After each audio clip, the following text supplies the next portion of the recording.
I did it.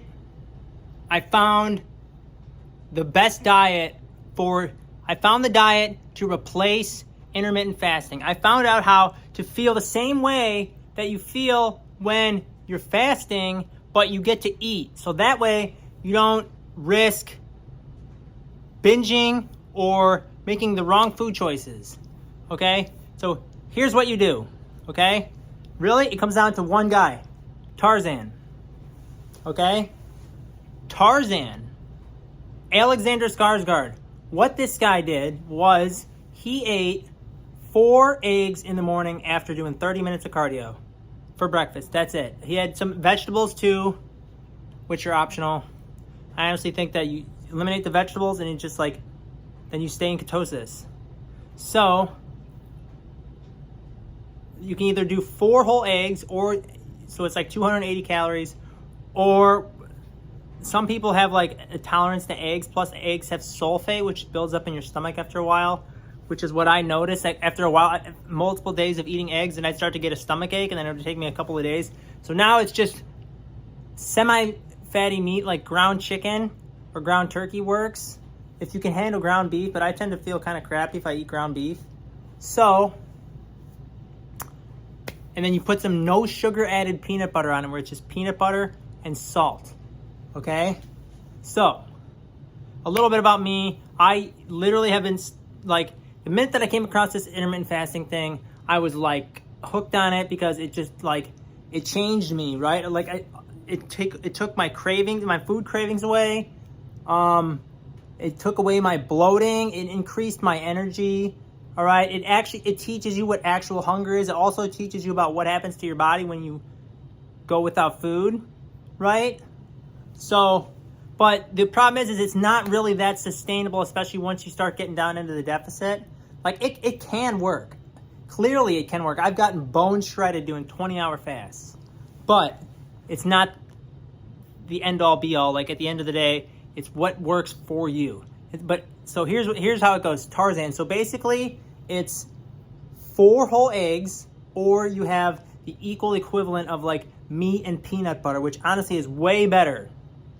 Meat and peanut butter. So you basically have a carnivore breakfast, but the thing is you have to keep that meal small. It has to be, because your body, what it does is it has like a reflex.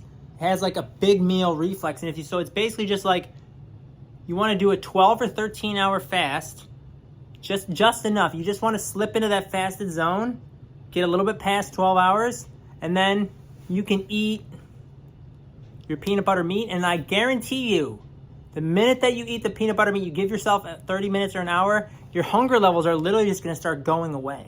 And what you'll notice is that it's almost better. It's like, let's say my goal was to eat at 2 p.m. But if I eat nothing until 2 p.m., then what happens at 2? Then you're really hungry because you have not eaten anything. But if you have the small meat in the morning, what happens is then your body goes, okay, and it kind of shuts down its hunger hormones. And then even when you do get hungry, it's a lot easier to fight off this hunger so that you make sure that you can withstand your times of eating, right? Because you're only supposed to eat every 3 hours. So what you do is, like, if you eat a bunch of carbs in the morning and then you kind of like spam your insulin, it's going to be harder for you to maintain your 3-hour gaps of eating. So this is where the meat comes into play. And then what you get to do is, Tarzan would basically have his eggs, and then he would wait 3 hours, and he would have lobster, like a snack, just like a little bit.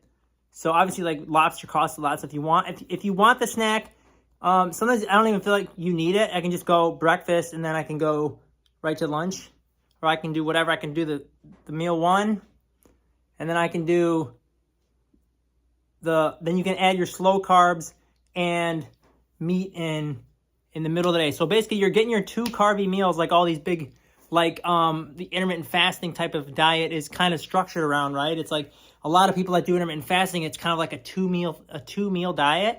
So what you do is you have your meat, and then you have your snack, which will be no carbs again, and then you'll have your slow carbs with your meat, and then 3 hours later, then you'll just repeat the same cycle you did in the morning. It'll be, if you want to have a snack, you can have a little bit of meat and peanut butter, like a small amount, 150 calories, 200 maybe less. And then your dinner will be slow carbs and meat again.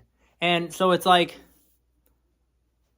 you're still getting your big 2 meals, and you can fluctuate on how your body feels. But the thing about the slow carbs is that it's not going to have like this big hormonal response on your body. Because I noticed that when I switched to the slow carb diet and I combined it, it's almost like once you get to the fasted state, or once you drop your insulin and get into ketosis, then it's kind of hard to kick yourself out. So you can get away with eating slow carbs. It's really what kicks you out is the sugar. If you don't know what a slow carb is, basically slow carbs: beans, rice, potatoes, and then some people might call oats a slow carb. Even I honestly think that oatmeal is like bloat meal. Like it just makes you bloated, and it literally just like makes you more hungry. Like I've seen multiple people online, including myself, that say that oatmeal just makes you more hungry. Now, obviously, everything is about your hormones, right? Like the more that you exercise, the lower your insulin gets, the more hard your hormones become. Your hormones are like little people, and then like the more that you exercise, the more that you train, then all of a sudden you get these little David Goggins hormones, and then these guys can handle anything. That's why you get like all right, for instance, energy drinks are fucking terrible for you, okay? But you got some people that can handle these energy drinks. Now, I'm talking about taking an energy drink and feeling the same. I'm not talking about taking an energy drink which spams your insulin, makes you more tired. Like before, there was a time where I drank a Bang Energy, and literally I just ended up getting like extremely tired. Like 30 to 60 minutes later, I was like inside of Ace Hardware trying to find like bolts and stuff, and I almost like passed out and fell on the ground because I was so tired. But so there's the diet right there. And I'm telling you, if you try this, no sugar, don't eat fruit, all right? Not every day. You can you experiment with this, and I promise you that this is the alternative to intermittent fasting. And then obviously, like you can utilize intermittent fasting when you want, like if you have a big meal the day before, like you go out with your friends and you have a big dinner, and then you feel like you ate too much, and the next day you can just fast if you want. But really, it's the small portions, and you control your hunger. Because even if you fast all day and then you eat a huge meal at night, then you're creating this big hormonal response, and then you're crashing, and then at the end of the day, like if your insulin's too high, like these guys talk about, like I talked about in my last video about how I literally ended up gaining body fat while I was in a deficit. It's because of your insulin being too high. Like even back in the day, there was a time where like I was eating less than 2,000 calories, and I wasn't getting any leaner because my insulin was too high. Like this hormonal model, they say what happens is your metabolism just ends up slowing down and not burning fat because your insulin's too high.